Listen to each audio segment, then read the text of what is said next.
मंत्री निर्देश और परामर्श मर्मे आमी 2099 41,000 राशन कार्डत आमी फ्री चाउल खाई आसो।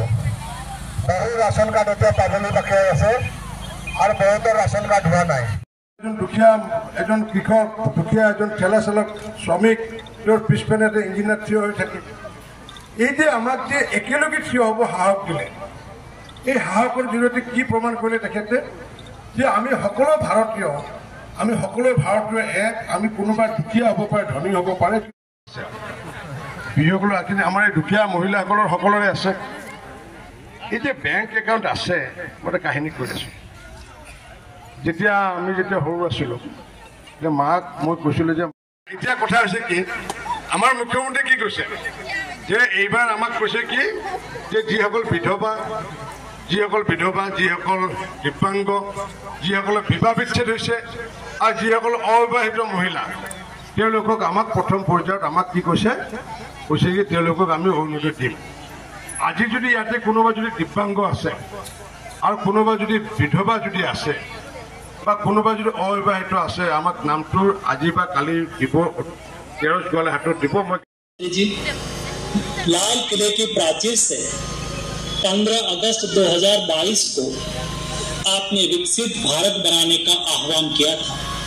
इस संकल्प को 2047 तक पूरा करने के लिए आपने 25 साल का अमृत काल का विजन तैयार किया। দুখীয়া মানুহে বেংক একাউণ্ট খুলিব নাপায় নহয়, কেলে নাপায়?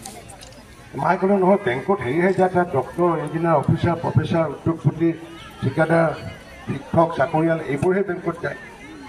আমি আমাৰ দৰে দুখীয়া মানুহেতো বেংক একাউণ্ট খুলিব নাপায় আৰু বেংকত তেনেকৈ যোৱাটো নিয়ম নহয়।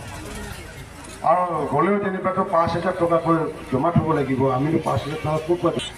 কিন্তু দেশৰ প্ৰধানমন্ত্ৰী নৰেন্দ্ৰ মোদী ডাঙৰীয়াই যেতিয়া দায়িত্ব ল'লে, ভাৰতৰ দায়িত্ব ল'লে, আৰু তেখেতৰ মাকৰ যিহেতু দুখীয়া, তেখেতৰ মাকে কেনেকুৱাকৈ তেওঁ নিজে যিহেতু চাহ বেচিছিলে সকলোৱে জানো আমি, আৰু গতিকে যাৰ ল'ৰাই চাহ বিক্ৰী কৰে, গতিকে বা দেউতাকে চাহ বিক্ৰী কৰে, গতিকে মাকৰ অৱস্থা কি হ'ব সকলোৱে জানে। আৰু সেইকাৰণে তেখেতে মহিলাসকলে ইয়াক অপাৰেটৰ কৰিব লাগিব, তেওঁলোকক বিনামূলীয়া প্ৰশিক্ষণ দিয়া হ'ব। এইটোৱে যে যিহেতু মাননীয় প্ৰধানমন্ত্ৰী নৰেন্দ্ৰ মোদী যি দুখীয়াৰ কল্যাণ, মহিলাৰ কল্যাণ, কৃষকৰ কল্যাণৰ বিভিন্ন কাম কাজ কৰাৰ পিছতো তেখেতে উপলব্ধি কৰিছে বহু এতিয়াও তেনেকুৱাকৈ কাম বাকী আছে বা মহিলাৰ কল্যাণৰ ক্ষেত্ৰত যি আগন্তুক দিনত ধাৰাবাহিকভাৱে পুনৰ চলি থাকিব, সেইটোৱে তেখেতৰ এটা গেৰাণ্টি। আৰু লগতে যিসকলে এনেকুৱা সুবিধা লোৱাৰ পৰা বহুতে ধৰক শিক্ষাৰ ক্ষেত্ৰতে হওক বা সহযোগিতাৰ ক্ষেত্ৰত এই সুবিধাবোৰ পোৱা নাছিলে, সেইসকলক যাতে আগন্তুক দিনত সুবিধাটো পায়, তাৰ কাৰণে এই বিকশিত ভাৰতৰ সংকল্প যাত্ৰাত চৰকাৰীভাৱে যিসমূহ ষ্টল আয়োজন কৰি তেওঁলোকৰ নামসমূহ গ্ৰহণ কৰিছে, আগন্তুক দিনত সেই সুবিধাসমূহ তেওঁলোকে যাতে পায়, তাৰে কাৰণে এই আচলতে বিকশিত যাত্ৰা।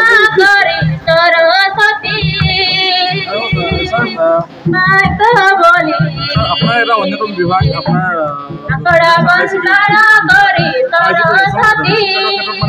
এটা অভিযোগ আছে ৰেচন কাৰ্ডবিলাক আচলতে মানে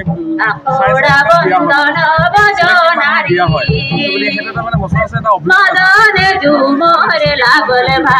সেইটো অভিযোগ আজি আপোনালোকে দেখিছে। মই যেতিয়া হাত দাঙিব দিছিলোঁ, কোনে ৰেচন কাৰ্ড পোৱা নাই, 4জন নে 5জন মহিলাই হাত দাঙিছে, ৰেচন কাৰ্ড পোৱা নাই।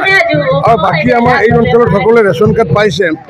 আৰু তথাপি আমি অহা 3 মাঘৰ পৰা অৰ্থাৎ 17 জানুৱাৰীৰ পৰা আমি 42,85,000 মানুহক আমি ৰেচন কাৰ্ড দিম। আৰু সেই ৰেচন কাৰ্ড ডিব্ৰুগড় জিলাতো প্ৰায় 96,000তকৈ অধিক মানুহে এই ৰেচন কাৰ্ড লাভ কৰিব।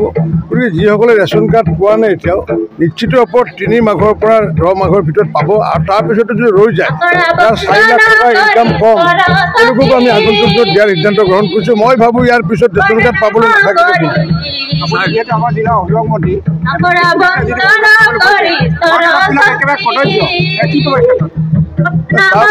আমাৰ চৰকাৰখনে ইতিমধ্যে যোৱা 2016 চনৰ পৰা এতিয়ালৈ নিৰলসভাৱে বাট-পথৰ উন্নতি কৰি আহিছে।